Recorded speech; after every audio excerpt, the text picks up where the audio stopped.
What happens when the man you loved for a decade erases your legal existence to steal $70 million? On a freezing Chicago morning, betrayal did not arrive with a confession.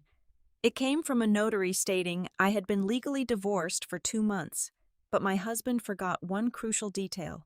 When you corner the woman who built your empire, she does not cry. She locks the system down and burns your kingdom to the ground. Hello, dear listeners of Violet Revenge Stories, and thank you sincerely for joining us today. Unfortunately, YouTube has completely disabled our channel's monetization features, leaving us without the necessary budget to maintain operations. If you enjoyed today's story and want to help our dedicated staff pay their living expenses so they can continue creating content for you, please consider supporting us with just $1 by scanning the QR code on your screen or clicking the donation link in the description or comments. My name is Alexis Ruiz. I am 38 years old, and this is my story. The air inside the downtown Chicago notary office tasted like recycled ozone and stale floor wax. It was a sterile, freezing room, completely stripped of any human warmth, which perfectly matched the grim nature of my visit. Outside, a brutal winter storm was battering the reinforced glass windows, but inside, there was only the quiet hum of fluorescent overhead lights and the rhythmic clicking of a keyboard. I sat in a high-backed leather chair, perfectly still, waiting to finalize the administrative transfer of a $70 million trust fund.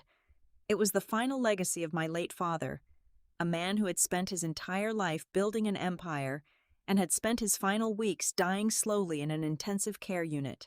The notary, a balding man with wire-rimmed glasses, stared intensely at his dual monitors. His fingers abruptly stopped typing. He frowned, clicking his plastic mouse again, leaning closer to the screen as if the state database had suddenly started speaking a foreign language. "Ms. Ruiz," he began, his voice dry and entirely devoid of emotion. "I am getting a critical error regarding your marital status filing. You listed Carter Sterling as your current spouse on these disclosure forms." "That is correct," I replied, my tone perfectly even. The notary adjusted his glasses and looked directly into my eyes. "According to the state registry, that is incorrect. Your marriage was legally dissolved exactly 2 months ago. The divorce decree is finalized and permanently on record." I did not gasp. I did not scream. I did not slam my fists against the heavy mahogany desk or demand to know how this was physically possible. I simply sat there. I allowed myself exactly 5 seconds of absolute, unbroken silence. 1, 2, 3, 4, 5. In that brief, suspended fragment of time, my brain shut off every emotional receptor and immediately initiated a cold, logical forensic sweep of the past 90 days. The pieces of a bizarre puzzle, previously obscured by my overwhelming grief, snapped together with terrifying clarity. I remembered the sterile, chemical smell of the hospital room. I remembered the endless days and nights I had spent sitting beside my father's life support machine, severely sleep-deprived and functioning purely on bitter coffee and raw adrenaline. I remembered Carter walking in, flawlessly playing the role of the incredibly supportive and loving husband.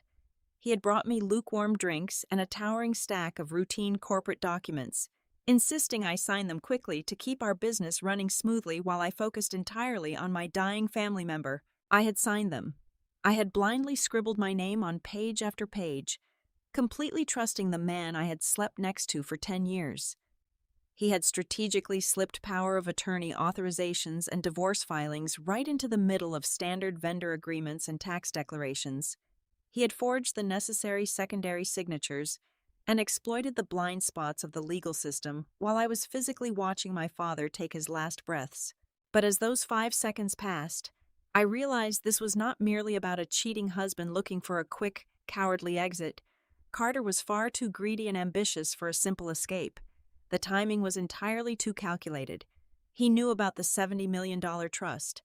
But even that massive sum was just a stepping stone. His true target was Aero Vitalis. I had spent the last decade building Aero Vitalis from a minor regional distributor into a massive, multi-state medical logistics corporation. I wrote the foundational code for our supply chain routing. I established the physical infrastructure. Carter was merely the charming and handsome face I allowed to sit on the executive board to handle public relations. By quietly divorcing me and severing our legal ties right before the trust activated, he was attempting to surgically isolate my assets. He planned to use my own father's money as the financial leverage needed to force an emergency board vote, strip me of my shares, and execute a complete, hostile takeover of my company. He thought I would be paralyzed by the emotional betrayal. He calculated that a grieving, freshly divorced woman would crumble under the weight of the shock, hire an expensive therapist, and surrender her empire just to find some temporary peace of mind.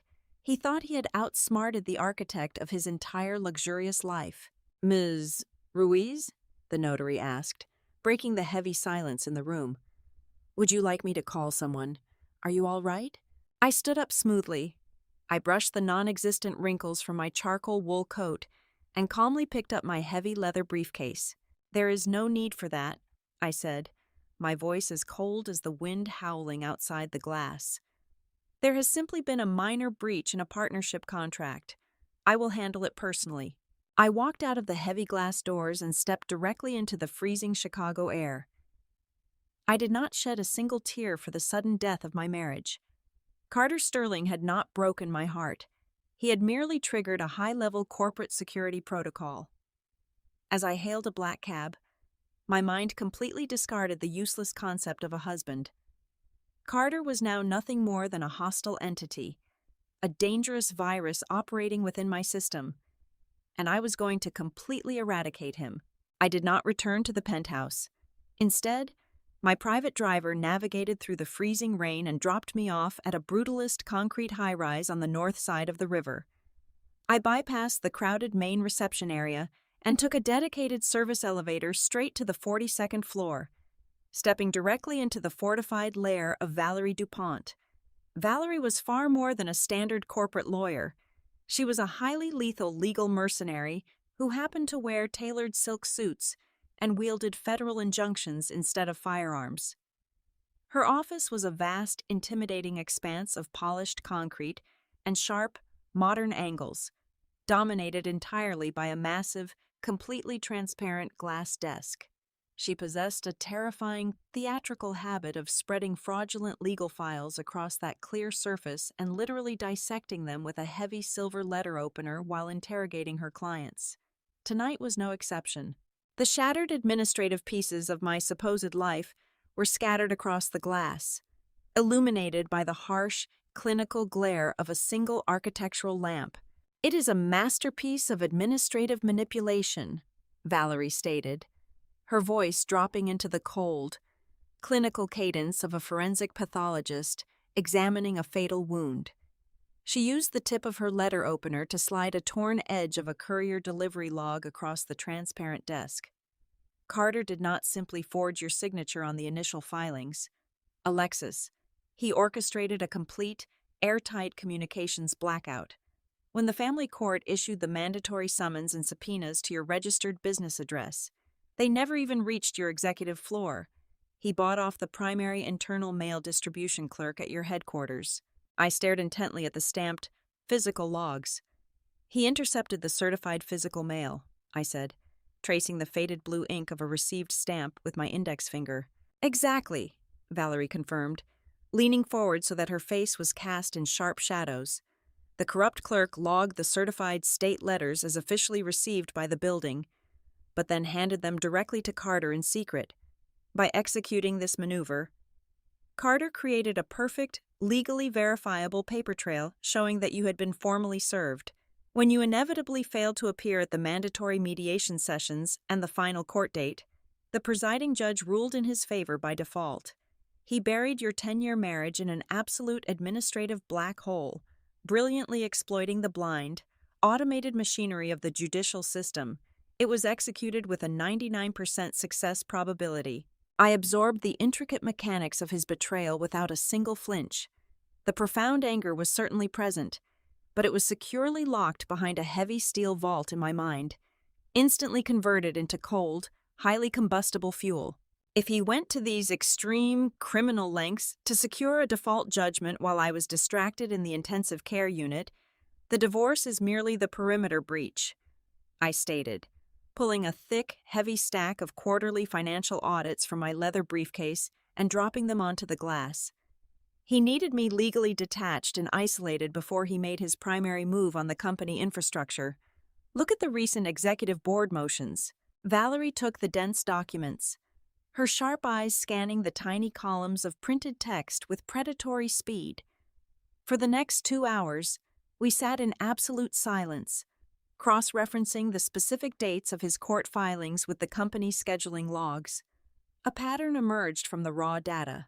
Stark, undeniable, and highly dangerous. Right here, Valerie said, tapping a perfectly manicured fingernail against a specific, obscured line item buried deep within a third-quarter projection report. While you were absent, Carter bypassed standard oversight and initiated preliminary talks for a major corporate merger. He is aggressively attempting to absorb a regional logistics firm named Apex Dynamic Solutions. He has scheduled an emergency shareholder vote to finalize this acquisition for the 21st of next month. I immediately pulled my secure laptop from my bag, bypassing the standard company firewalls, to run a deep-level background diagnostic on Apex Dynamic Solutions. The search results returned almost instantly, painting a highly alarming picture. Apex Dynamic is not a legitimate operational entity, I said, my voice dropping to a hard, flat whisper. They possess 0 physical warehouses. They have no registered fleet of transport vehicles, and their listed corporate headquarters is nothing more than a virtual mailing address in Delaware. It is a complete ghost corporation. Valerie began aggressively typing on her own encrypted terminal, syncing her massive monitors with my laptop screen. If it is a shell company, what is the underlying physical asset he is trying to acquire? Why force an emergency merger? The terrifying answer lay buried within the encrypted supply chain inventory. Manifests I had personally designed years ago. I ran a complex comparative analysis between our international purchasing ledgers and our physical delivery confirmations over the past 12 months. The resulting discrepancy was massive and glaring. He is not acquiring new assets, I explained, feeling a cold, calculating calm wash over every nerve in my body. He is desperately erasing liabilities. Millions of dollars in high-end, restricted medical equipment are missing from our physical inventory. Advanced surgical robotics, portable hospital-grade ventilators, and highly specialized diagnostic machines have been fraudulently logged as damaged or completely lost in transit. Carter has been quietly siphoning this multi-million-dollar inventory out the back door and routing it directly to the black market. The proposed merger with Apex Dynamic is nothing but a massive, desperate financial cover-up. By absorbing a shell company loaded with fabricated, imaginary debt, he intends to wipe the missing inventory off our books entirely. He is trying to balance the corporate ledger with phantom losses just weeks before the annual federal audit. The sheer, arrogant audacity of the scheme was almost impressive, but it was fundamentally flawed at its core. Carter viewed this entire situation through the weak lens of human emotion and standard corporate greed. I did not view this horrifying discovery as the devastating heartbreak of a scorned, discarded wife finding out her husband was a monster. I looked at the scrolling data on the screen and saw a catastrophic Level 5 security vulnerability within my proprietary network. Carter was a highly destructive piece of malware that had somehow bypassed my initial firewalls, and he was currently attempting to rewrite the core programming of my life's work. The appropriate response was not grief, panic, or therapy. It was complete, merciless, and utter systemic eradication. I closed my laptop with a sharp, definitive click that echoed loudly in the quiet room. "Valerie," I said, my tone carrying the absolute, uncompromising authority of a commanding officer stepping onto a battlefield. "We are going entirely dark. I want you to immediately establish a completely isolated underground legal network. There will be 0 emails sent on company servers. There will be no digital communications that can trace back to any of our standard internet protocol addresses. I need you to deploy your private investigators and gather every single piece of offline evidence you can find regarding the mail clerk bribery, the fake court documents, and the Delaware Shell Company. Print absolutely everything. Keep it in physical hard copy only, locked inside a biometric safe. Valerie smiled, a slow, predatory grin that promised absolute, unmitigated ruin for our enemies. A shadow protocol, she agreed, sweeping the ripped, useless pieces of my divorce decree into a heavy industrial shredder beneath her transparent desk. We will build the entire federal case completely off the grid. We will gather the ammunition in the dark. By the time Carter realizes his grand, flawless strategy has been compromised, the trap will already be welded shut around his neck. He will never even smell the smoke until the fire is actively burning his kingdom to ash. I vanished. I did not leave a dramatic note on the kitchen counter. Nor did I schedule a tearful, screaming confrontation in our shared penthouse. I simply ceased to exist within the bustling, hyper-connected borders of Chicago. I drove north for 12 agonizing hours, pushing my vehicle deep into the harsh, frozen wilderness of the Upper Peninsula in Michigan. My destination was a secluded, off-the-grid timber cabin my father had purchased exactly 30 years ago. It sat at the end of a private, unplowed dirt road, completely surrounded by thousands of acres of dense, towering pine trees and suffocating, waist-high snowfall. There was absolutely zero cellular service in this desolate region. The air was brutally cold, sharp enough to burn your lungs with every breath. My only tether to the outside corporate world was a highly modified, heavily encrypted satellite terminal I had meticulously assembled on the rough wooden dining table. Back in the city, Carter was aggressively throwing himself a lavish victory parade. Through the limited, secure surveillance feeds Valerie DuPont maintained for me, I watched him swagger into the corporate headquarters of Aero Vitalis. He wore newly tailored Italian suits and ordered highly expensive champagne to be delivered directly to the executive floor. He gleefully spread a fabricated, pathetic narrative to the board of directors. He claimed that I had suffered a catastrophic, debilitating mental breakdown following the tragic death of my father. He painted me as a fragile, emotionally shattered woman who had fled the city in profound humiliation, completely unable to face the harsh legal realities of our supposed divorce and the immense pressures of running the business. He honestly believed I was hiding alone in the woods, crying helplessly into a thick wool blanket and peacefully surrendering my entire empire to him. His unearned arrogance was a terminal disease, and it was completely blinding him to the heavy sniper crosshairs currently resting directly on his forehead. Inside the freezing cabin, wrapped tightly in 3 layers of heavy thermal clothing, I booted up the satellite link and initiated a secure, dark web communication protocol. I was calling in a massive, long-standing, unpaid debt. The man on the other end of the encrypted voice channel was Elias Thorne. Elias was an absolute phantom in the corporate security world, a brilliant, underground supply chain auditor who could trace a single missing dollar through a dozen complex international shell accounts. More importantly, he owed his life and his continued freedom to my late father. When I gave him the green light to initiate the operation, he did not ask a single useless question. "I am inside the main server," Elias reported, his digitally altered voice crackling through the small external speaker exactly 2 hours later. "The new security protocols your ex-husband installed are incredibly pathetic. He is utilizing standard, off-the-shelf commercial encryption to hide a massive, highly sophisticated smuggling operation. It is like putting a cheap padlock on a bank vault." Sitting by a crackling wood fire, I watched my dual monitors fill rapidly with cascading lines of stolen, highly classified data. Elias operated like a precision surgeon, slicing effortlessly through the artificial, fabricated layers of the financial ledgers. He mapped the exact physical route of the stolen medical equipment. Carter was secretly routing highly sensitive surgical robotics and life-saving diagnostic machines out of our primary distribution hubs under the false guise of routine maintenance transfers.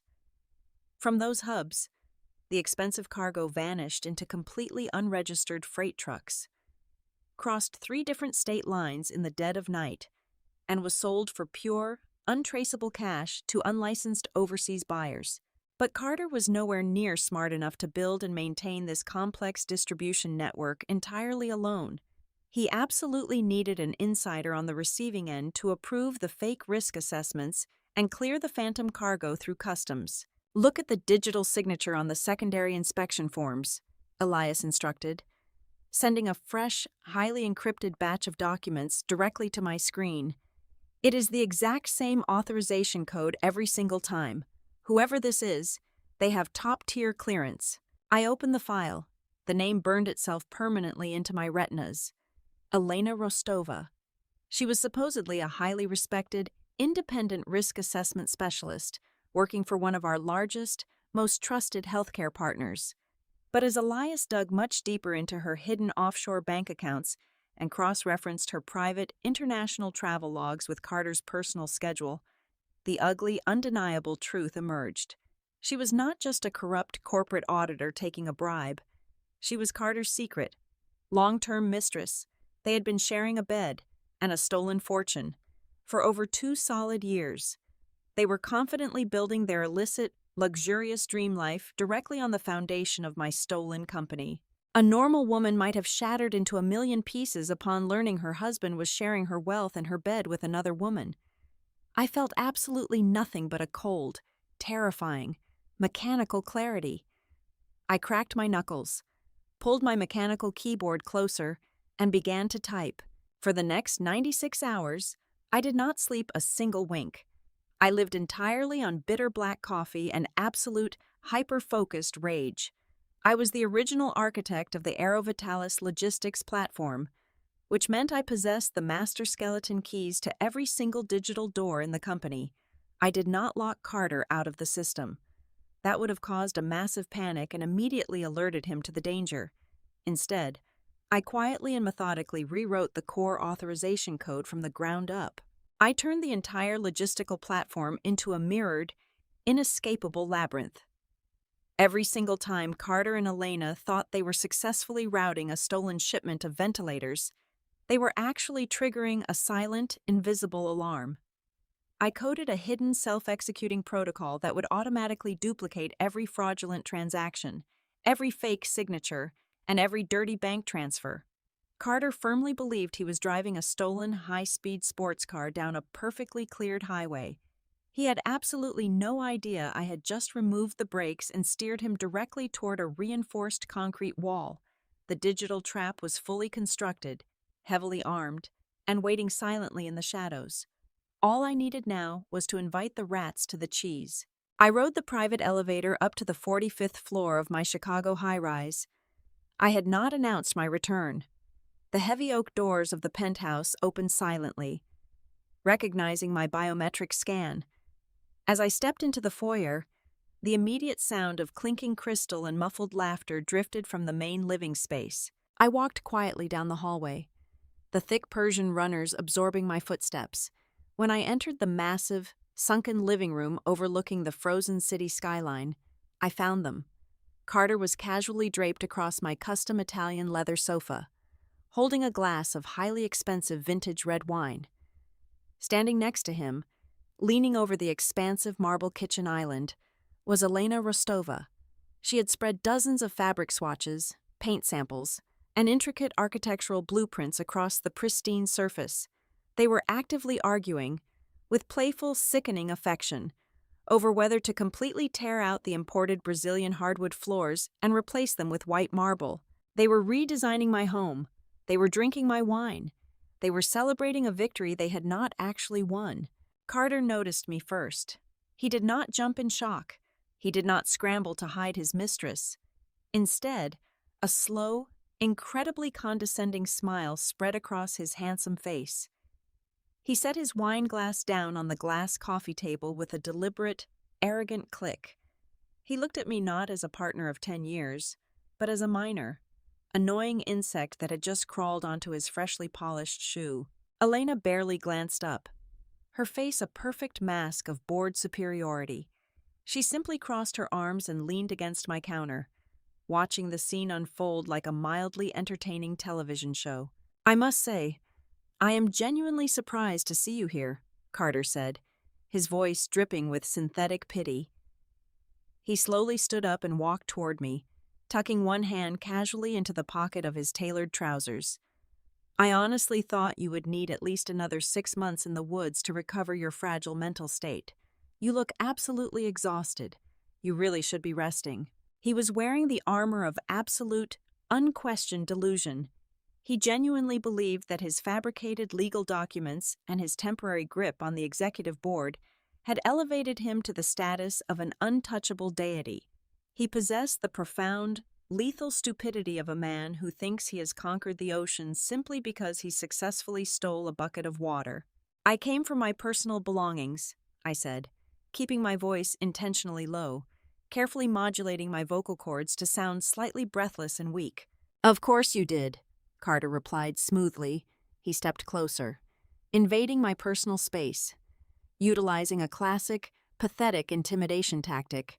"But while you are here, we need to finalize the remaining administrative cleanup.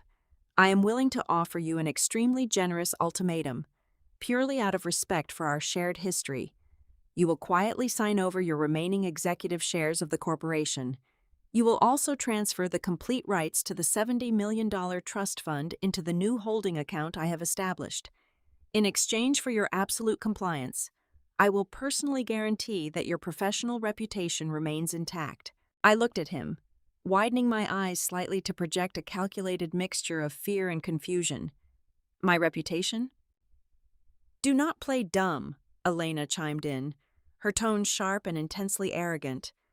"Carter has documented your severe emotional instability, your sudden, erratic disappearance, and your total abandonment of your corporate duties. If you attempt to fight this transition, he will release a highly publicized smear campaign to every major medical journal and investor network in the country. You will never work in healthcare logistics again. You will be utterly ruined." Carter smiled gently, nodding in agreement with his mistress. "She is entirely correct. Do not force me to destroy you publicly. Just sign the concession papers, take a small, quiet allowance, and disappear. It is the only logical choice for a broken woman." The dramatic irony of the moment was so incredibly potent I could practically taste it on my tongue. I was standing face to face with two people who were actively dancing on top of a massive, heavily armed landmine, firmly believing it was a pedestal. Any ordinary person would have screamed. A lesser woman would have grabbed the heavy wine bottle and smashed it across his perfectly styled hair. But I am not ordinary. I am an architect of systems, and I knew exactly how to play this scene to ensure their total annihilation. I forced my hands to shake. I intentionally allowed my shoulders to slump, collapsing my posture to physically manifest absolute defeat. I looked down at the expensive rug, biting the inside of my cheek until I tasted the faint, metallic tang of blood, forcing my eyes to water just enough to appear genuinely crushed. "I cannot fight you anymore," I whispered, my voice trembling with artificial despair. "You took everything. I just want this nightmare to be over. I will have my lawyers draft the final surrender documents. I will sign the complete concession of the shares and the $70 million by the end of this weekend." The raw, intoxicating high of absolute power washed over Carter's face. He had won. He had completely broken the mighty founder of the empire. He looked at Elena, sharing a deeply smug, victorious grin. My pathetic display of weakness was the exact validation their massive egos required. In that single, carefully acted moment, they completely discarded their final, lingering defensive protocols. They believed I was neutralized. "A very wise decision," Carter purred, practically patting me on the head like an obedient dog. "Have the papers on my desk by Friday afternoon." I nodded meekly, turned around, and walked back out the heavy oak doors, the exact second the latch clicked shut behind me, isolating me in the quiet hallway. The trembling completely stopped. My spine snapped perfectly straight. The fake tears evaporated, replaced by a cold, predatory focus. I reached into the pocket of my coat, pulled out my encrypted mobile device, and opened a secure messaging channel to Elias. I did not type a lengthy explanation. I did not celebrate. I simply typed a single, capitalized letter X. I hit send. That single keystroke initiated the final strangle protocol we had built in the dark. Deep within the servers of the company, invisible digital steel doors violently slammed shut. Every single one of Carter's real financial transaction portals was permanently locked from the inside. The countdown to total, inescapable destruction had officially begun. The execution of the strangle protocol was completely silent. In the physical world, Carter walked through the corporate headquarters with the unchecked swagger of a conquering king, entirely oblivious to the fact that his kingdom had already been permanently quarantined.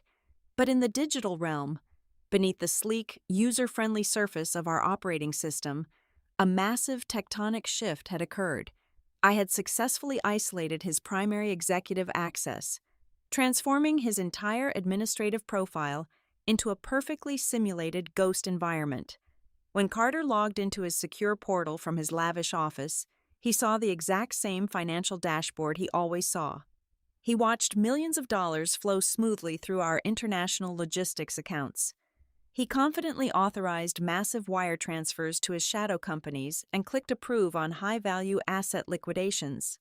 However, absolutely nothing was actually moved. It was a highly sophisticated digital sandbox. Every single command he issued was instantly intercepted, neutralized, and quietly logged by my shadow protocol.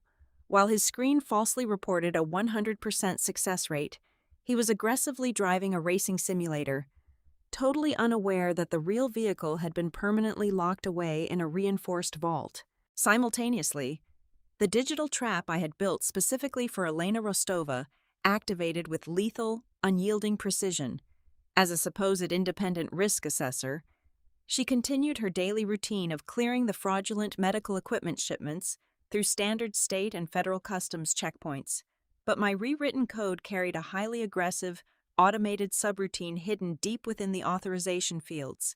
Every single time Carter and Elena digitally signed a corrupted bill of lading to smuggle another batch of expensive hospital ventilators or surgical robotics, the system did not just passively record the transaction, it instantly generated a mathematically perfect duplicate of the raw, unencrypted data.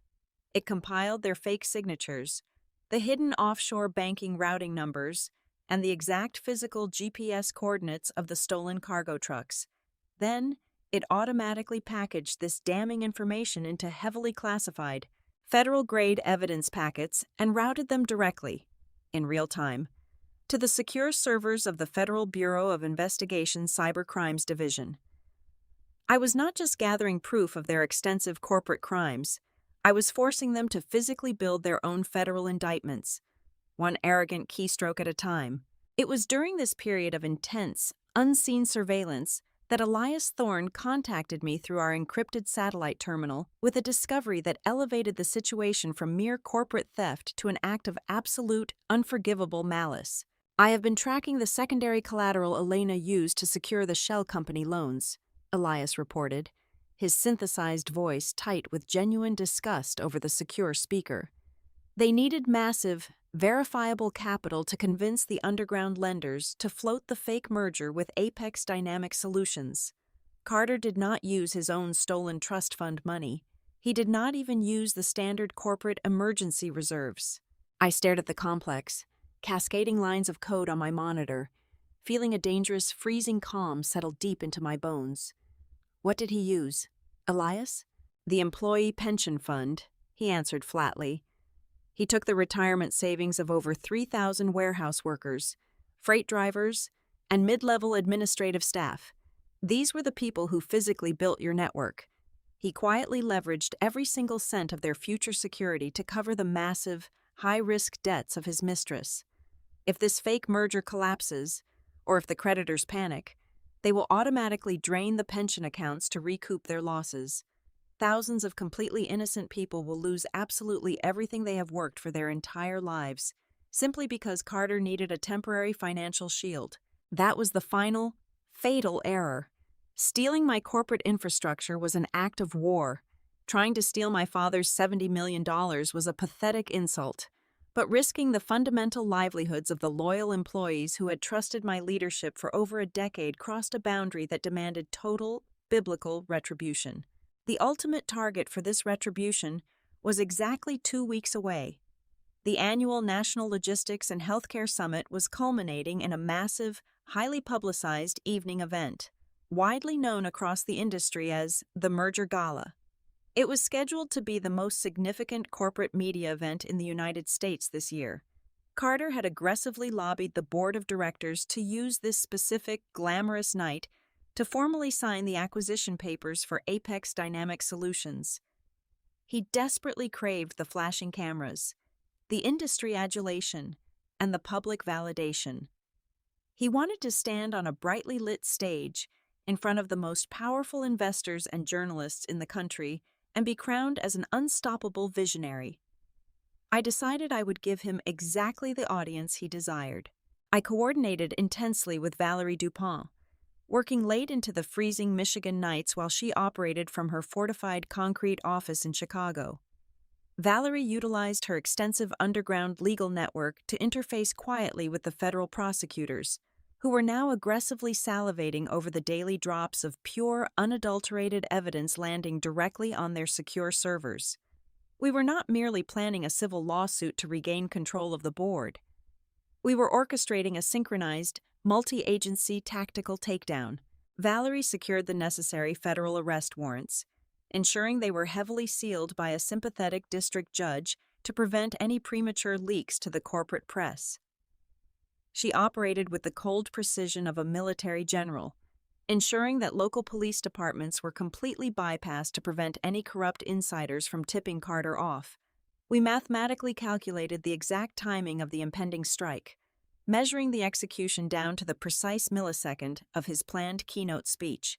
We synchronized the total digital lockdowns, the immediate freezing of all associated international bank accounts, and the physical deployment of armed federal agents to the venue. Every single legal knot, every destroyed financial firewall, and every undeniable piece of criminal evidence had been meticulously braided together over the past several weeks. It was an invisible, unbreakable hangman's noose, hanging silently in the exact center of the upcoming gala stage. All I had to do now was sit back in the shadows, wait for the brightest spotlight to hit the microphone, and watch Carter Sterling confidently, eagerly step up and place his own neck directly inside the loop. The night of the highly anticipated Merger Gala arrived with an overwhelming explosion of fabricated glamour. It was held inside the grand ballroom of the largest luxury hotel in downtown Chicago. The sheer scale of the event was absolutely breathtaking, designed entirely to massage Carter Sterling's massive, fragile ego. Crystal chandeliers the size of small vehicles hung from the vaulted ceilings, casting a brilliant, glittering light over the hundreds of elite corporate investors, industry tycoons, and heavily armed members of the financial press. Flashbulbs from dozens of cameras popped constantly, illuminating the room in sharp, rapid bursts of white light. Expensive champagne flowed freely from towering crystal fountains. The air was thick with the intoxicating, dangerous scent of high-stakes money and blind arrogance. I was not physically in the ballroom. I was standing in a darkened, soundproof technical control booth located exactly 2 floors above the main stage, standing shoulder to shoulder with Valerie Dupont and a senior cybercrimes director from the Federal Bureau of Investigation. We had an unobstructed, panoramic view of the slaughterhouse floor. Down below, the sweeping orchestral music swelled, signaling the main event. Carter strode onto the massive, brightly lit stage, looking absolutely flawless in a custom-tailored tuxedo. The crowd erupted into thunderous, admiring applause. He approached the sleek, modern podium with the terrifying confidence of a man who firmly believed he had completely conquered the universe.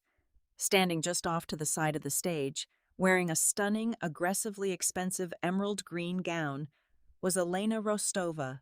She watched him with a sickeningly proud, predatory smile, ready to reap the massive financial rewards of their stolen empire. Carter raised his hands, gracefully silencing the massive crowd. He leaned into the microphone, his voice booming clearly through the state-of-the-art surround sound system. "Ladies and gentlemen," Carter began, his tone dripping with practiced, synthetic charisma. Tonight, we are not just finalizing a corporate merger, we are entirely rewriting the fundamental future of global healthcare logistics. We are building an unstoppable revolutionary network that will completely dominate the industry for the next 50 years. He paused perfectly, soaking in the collective, breathless admiration of the room. He turned gracefully toward the colossal, high-definition digital screen spanning the entire back wall of the stage. A digital image of the Apex Dynamics Solutions merger contract was displayed in brilliant, glowing white text. "It is my absolute, profound honor to officially authorize this historic partnership," Carter declared loudly. He dramatically raised his hand and brought his finger down onto the glowing biometric electronic signature pad on the podium. He expected a massive burst of digital confetti and another round of deafening applause. Instead, as he triggered the absolute destruction of his entire life, the exact millisecond his fingerprint registered on the pad, the entire ballroom plunged into terrifying, absolute pitch blackness. The sweeping orchestral music cut off with a violently loud electronic screech. A massive, confused gasp rippled through the hundreds of elite guests. For exactly 3 seconds, there was nothing but suffocating darkness and rising panic. Then, the colossal LED screen behind the stage violently erupted back to life. It did not show the signed merger contract. Instead, the screen burned with a blinding, aggressive crimson-red light, illuminating Carter's suddenly pale, confused face. In massive, bold, unforgiving white letters, a single message flashed across the 60-foot display. "Warning. Federal fraud. Access revoked." Carter frantically hammered his finger against the podium, desperately trying to reset the system, but the podium was completely dead. A deep, terrifying hum resonated through the speakers, and the giant screen violently shifted again. The red warning vanished, instantly replaced by a massive, perfectly organized cascade of highly classified, undeniable criminal evidence. I had linked the presentation system directly to the federal evidence packets Elias Thorne had compiled, in front of every major financial journalist and billionaire investor in the United States. Carter and Elena's entire secret world was brutally ripped open and projected in 50-foot letters. The screen displayed the exact routing numbers of their hidden offshore bank accounts.